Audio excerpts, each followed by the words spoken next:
So,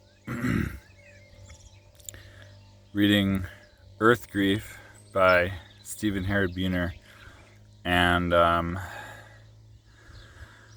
some of it, some of it feels very nutritive, some of it feels medicinal, some of it feels poisonous. So, I'm reminded. I mean, one thing he says is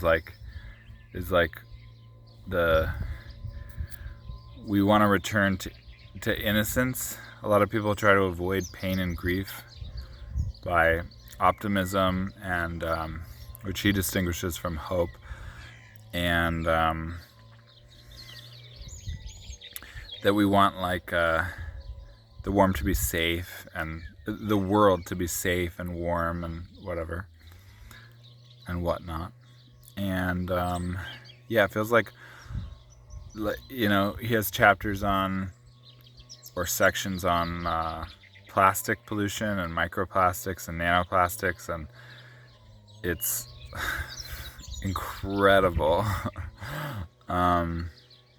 And on pharmaceutical pollution in the environment, in rivers and in general.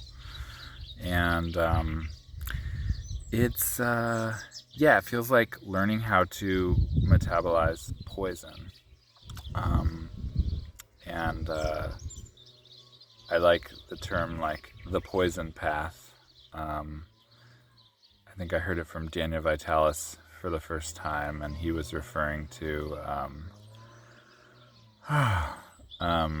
the guy who wrote Dale Pendell, the guy who wrote Pharmacopoeia, and dealing with plant poisons and other poisons. And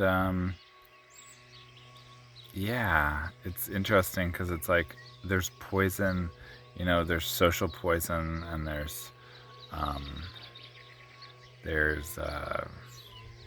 information poison, and they come in different forms because watching,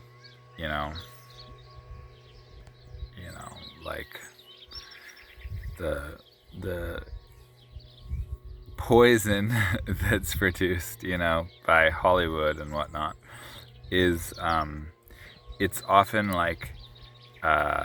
coated in candy or something, it's pleasure eating or whatever, but its